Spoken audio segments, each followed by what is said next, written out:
Good evening, welcome to You Can't Handle the Truth Movies. My name's Chris, this is James, and tonight we're going to review The Amateur.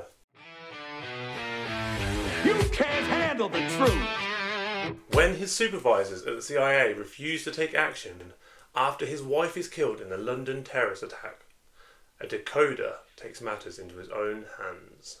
There's one scene where that guy's trying to fight Laurence Fishburne's character with like a little stick thing. He's trying to fight Morpheus with a little stick thing. I was just sitting there thinking, what is he playing at? it's like, doesn't even know what he's dealing with right now. A few of the things I've seen Laurence Fishburne in recently, he's not been as quite Morpheus as he was when he was Kung Fu-ing with Keanu. And this movie, I thought, yeah, he's still got a bit of it. You know what I mean? It's not... very similar to the Bourne movies, I felt. A lot of the visuals, the way it looked, it's quite dark in some places. Yeah. So I thought some of the scenes were quite dark. Yeah. And you couldn't quite see everything going on as smooth as you'd want to. Rami, I thought, was really good, actually. He's been great in lots of things recently, so I was expecting him to play the character well. I've read other reviews and things, and people said, I don't believe he was like a hacker. And I was like, well, actually, I don't believe he's a hacker. Like, they said they don't think he pulled off being a geek, but... Have they not seen Mr. Robot? He absolutely does. I also thought Laurence Fishburne was great. One of the best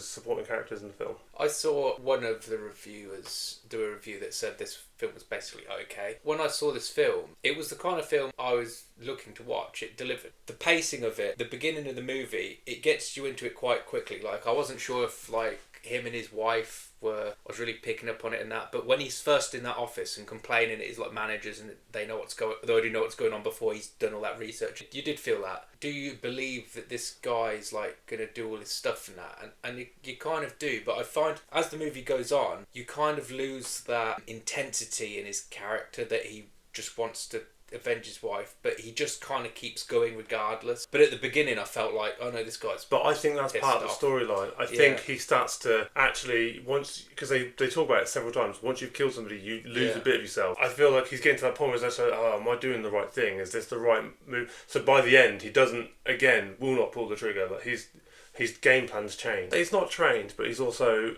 not an amateur. He was an amateur, but he had expert training from one of the best assassins in the country. Like, he knew all of the ins and outs of the tracking. So I mean, he's not really an amateur. But the only thing I'm going to say that I did dislike, him and his wife. It was a very short bit at the start, so he didn't really give you enough feeling, and then he kind of kept like thinking back to it. You mean like with their relationship? Mm-hmm. She bought him a plane. Great.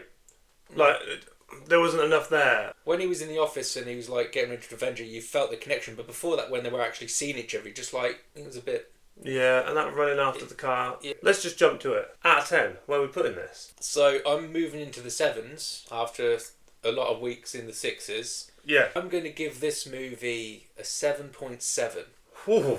Which is, I would say this was a good movie. It's a movie you can watch from start to finish. You can enjoy it. It's not super fast paced and super actiony, but it's got plenty in it to keep you entertained. And I'd watch it again in a few months' time. So I was going to say 7.5 anyway. So we're both in the same kind of ballpark. This is one of those films where if you're really into action films, you're going to watch it and you go, yeah, there's some good action bits in it. But if you're not, if you're into espionage and stuff like that, it's got something for everybody. A lot of people are going to watch it and enjoy it, whereas if it was a full action film, it cuts a lot of people out. And if it was a full espionage film, a thriller, it cut a lot of people out. And it was a really good mix that kind of kept everybody, I think, watching it interested. One thing I think this film did quite well, even though when you're watching like action films, you want like the shooting and the dodge and the bullets, some of them movies get so extreme, you know, when people go, oh, as if kind of thing. This movie didn't really do that. It had a couple of scenes where there was a shootout and that, and you think, oh God, he was lucky there. But it was never at the point where he's thinking he couldn't have done that. He couldn't have got away with that. And at times, like when he's trying to get away from Laurence Fishburne in the Baronet, he does get caught. It had a lot of realism to it. Yeah, when you have an actual CIA agent chasing you, he gets caught. Yeah, he probably would get caught. I think Rami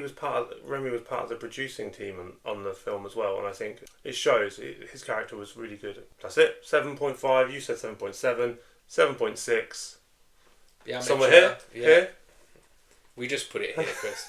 So yeah, it's definitely worth a watch. Definitely worth a watch. Go and watch it while it's in the cinemas.